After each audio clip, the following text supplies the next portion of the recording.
Salam sejahtera Malaysia, denyut nadi suara rakyat bergema di channel ini. Jangan lupa tekan butang subscribe, like dan share. Malaysia kita punya, cintai Malaysiaku, kita jaga kita.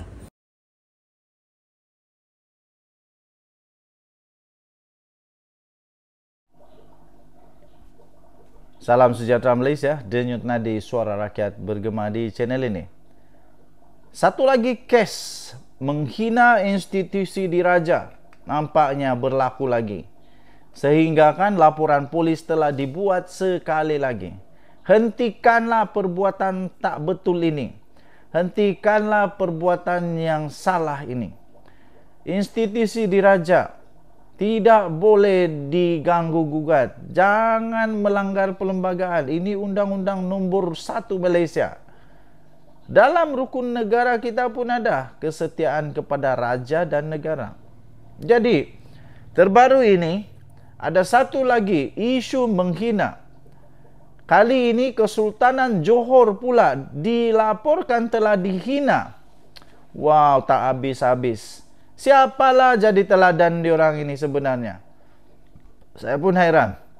Selama ini susah juga ada menghina kesultanan ini, tapi sekarang ini dah macam timbul lagi. Siapa yang jadi teladan ini ya? Siapa yang dahulukan perkara ini? Tak tahulah. Tak kisahlah siapapun. Yang penting hentikanlah perbuatan ini. Ini berlaku kali ini di kancah bola sepak pula.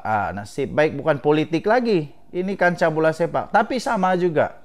Ceritanya tetap sama. Jangan hina kesultanan. Jangan hina institusi diraja. Penyokong akhirnya hilang sabar dan telah melaporkan kepada polis kerana adanya penghinaan kepada Kesultanan Johor. Isu panas yang membabitkan perlawanan akhir Piala FA memasuki babak seterusnya apabila satu laporan polis yang dibuat oleh penyokong bola sepak membabitkan isu menghina kerabat diraja Johor susulan insiden penyokong dipukul baru-baru ini.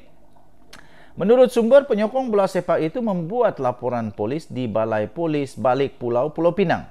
Susulan terdapat tulisan menghina kerabat diraja itu dipaparkan oleh seorang individu di kumpulan laman sembang WhatsApp. Katanya kata-kata hinaan itu dikeluarkan individu berkenaan dipercayai susulan daripada insiden seorang lelaki dipercayai penyokong Kuala Lumpur City KL City FC yang dipukul pada perlawanan final Piala FA sehingga menyebabkan kecederaan serius di muka. Suspek mengeluarkan kata-kata cacian dan tidak berpuas hati terhadap kejadian yang berlaku pada perlawanan final itu, kata kenyataan itu. Walaupun sudah dinasihati supaya menghentikan perbuatan terbabit kerana boleh menimbulkan isu berkenaan sensitif, namun ia tetap meneruskan. Perbuatan itu menyebabkan laporan polis telah dibuat untuk tindakan susulan, katanya ketika dihubungi oleh Astro Arena.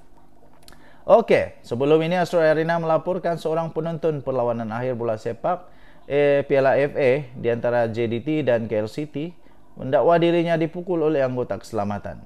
Ketua Polis Daerah Iskandar Putri, Asisten Komisioner Rahmat Arifin berkata lelaki yang berusia 30 tahun itu mendakwa dirinya mengalami kecederaan dan membuat laporan polis di Balai Polis Sungai Besi di sini. Mangsa telah pulang ke Kuala Lumpur dan mendapat rawatan. Seterusnya ditahan di Ward Hospital Chancellor Tuanku Musris, Universiti Kebangsaan Malaysia. Keadaan mangsa baik dan stabil. Daulat Tuanku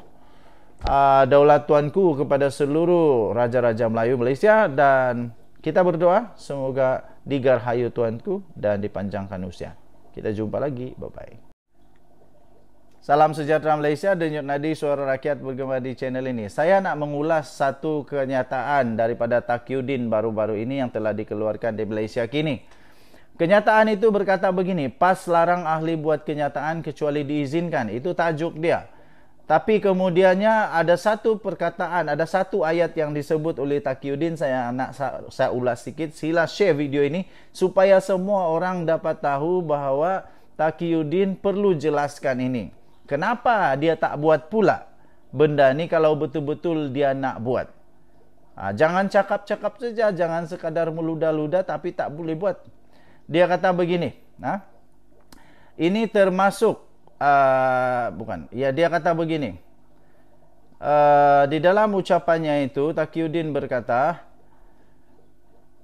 secara tegasnya sebarang tindakan yang menyalahi dan merugikan parti.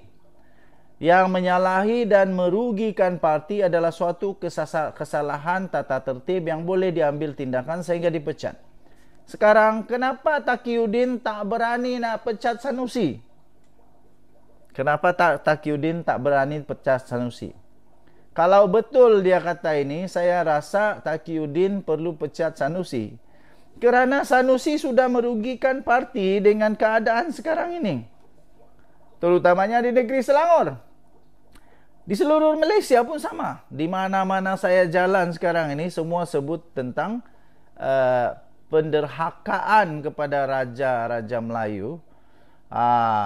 Jadi, kalau betul lah Taqiyuddin nak berkeras supaya orang yang merugikan parti, tindakan yang menyalahi dan merugikan parti adalah satu kesalahan tata tertib dan boleh dipecat, sila pecat Sanusi.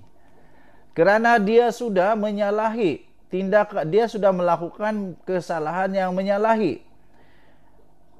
Perlembagaan kamu sendiri pun berkata, nanti kamu baca sendirilah perlembagaan kamu, siapa yang kamu pertahankan, siapa yang kamu siapa yang kamu pertahankan, bukankah kita pertahankan, bukankah kamu pertahankan Raja-Raja Melayu. Jadi ini tindakan yang merugikan dan menyalahi yang telah dilakukan oleh Sanusi. Dan merugikan pastinya. Kalau tak rugi, cuba jelaskan. Amat merugikan kerana terutamanya di negeri Selangor. Kerana ramai orang sekarang ini dah tak suka dengan Sanusi lah. Dan itu membawa kesan secara langsung kepada tak suka kepada PAS.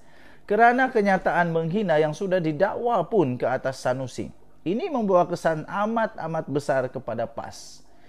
Okey, jadi kita nak tengok kalau Taqiyuddin Hasan berani untuk pecat Sanusi. Sebelum pecat orang lain, buktikan dulu kepada pemimpin-pemimpin. Jadi jangan pula double standard. Orang-orang bawahan silap sikit cakap, terus dipecat, dibuang tanpa belas kasihan. Tapi orang-orang besar suka hatinya saja apa nak cakap. Suka hatinya saja sampai dah kena dakwa pun tahu. Dah kena dakwa di mahkamah dengan 2 pertuduhan di 2 mahkamah session yang berbeza. Jadi kes Sanusi bukan kes kecil-kecilan. Ini kes besar-besaran merugikan PAS dan Perikatan Nasional. Jadi Taqiyuddin, buktikan kata-kata kamu dengan memecat Sanusi kalau betul. Denyut Nadi Suara Rakyat bergema di channel ini. Jangan lupa tekan butang subscribe, like dan share. Kita jumpa lagi. Bye-bye. Salam sejahtera Malaysia. Denyut Nadi Suara Rakyat bergema di channel ini. Sebelum ini Sanusi kata negara Malaysia lah ni dah tak boleh bersuara. Apa pun tak boleh, nak kena tangkap. Sekarang PAS terpaksa menjilat sendiri apa yang dikata oleh Sanusi. Sekarang PAS lagi betul seperti Sanusi kata. Betul lah tu. Sekarang PAS pula melarang ahli untuk membuat kenyataan kecuali diizinkan Presiden. Apa pun tak boleh cakap ya. Ini belum lagi jadi kerajaan. Baru parti. Dah tak boleh cakap apa-apa kecuali diizinkan Presiden. Sanusi, apa kata kamu? Adakah kerajaan Madani sekarang tak boleh cakap apa-apa atau PAS yang tak boleh cakap apa-apa? PAS melarang ahli membuat kenyataan kecuali diizinkan Presiden. Hari itu bukan main lagi Sanusi kata tak boleh bersuara di Malaysia. Apa? Ingat Malaysia ini negara apa? Kita ingat Malaysia Korea Utara ke apa? Bukanlah Malaysia tercinta. Kita bebas di Malaysia.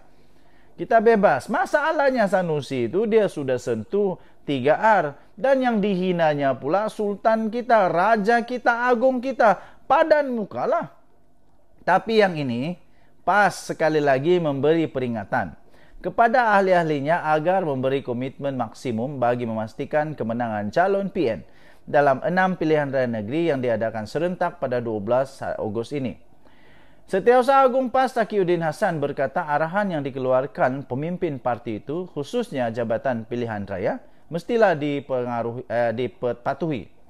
Kata Taqiyuddin secara tegasnya, sebarang tindakan yang menyalahi dan merugikan parti adalah suatu kesalahan tata tertib yang tata tertib yang boleh diambil tindakan sehingga dipecat. Apa kata kamu pecat? Nah, Taqiyuddin, kamu pecat semua orang yang dah marah tu, yang dah bakar bendera Perikatan Nasional, yang dah turunkan bendera PAS kerana tak puas hati. Apa kata? Pecat diorang semua. Pecat diorang semua. Ini termasuklah katanya sebarang tindakan seumpama menjadi calon atau menyokong calon selain daripada calon PN. Katanya dalam kenyataan malam ini, kalau berani pecat semua orang yang sudah buat protes itu. Kalau betul-betul lah. Tapi yang saya nak tekankan di sini ialah takkanlah tak boleh nak bersuara, macam mana nak berkempen? Kan dia kata memberi peringatan kepada ahli-ahli agar memberi komitmen maksimum untuk memastikan kemenangan calon pada PRN. Tapi tak dibagi bersuara. Macam mana nak berkempen? Takkanlah pakai tulislah kot. Tulis pun tak boleh. Jadi macam manalah? Macam mana mau kempen? Arahan itu adalah peringatan sekurang-kurangnya kali ketiga dibuat oleh PAS. Selepas penegasan yang sama disebut Presiden Parti itu Abdullah Hadi Awang beberapa hari lalu dan timbalannya Tuan Ibrahim, Tuan Man siang tadi. Itulah yang terjadi di dalam PAS sekarang ini. Taqiyuddin yang juga ahli Parlimen Kota Baru turut mengeluarkan arahan kepada semua ahli PAS agar tidak membuat sebarang kenyataan kecuali selepas diizinkan Presiden parti mereka itu. Katanya sebarang kenyataan media tidak boleh dibuat melainkan dengan kebenaran Presiden PAS bagi mengelakkan timbulnya suasana yang boleh merugikan perancangan khususnya dalam tempo pilihan raya ini, katanya. Denyut nadi suara rakyat bergema di channel ini. Jangan lupa tekan butang subscribe, like dan share. Saya nak tengok kalau betul PAS ini berani memecat dia punya ahli. Pecatlah ramai-ramai. Kita jumpa lagi. Bye-bye.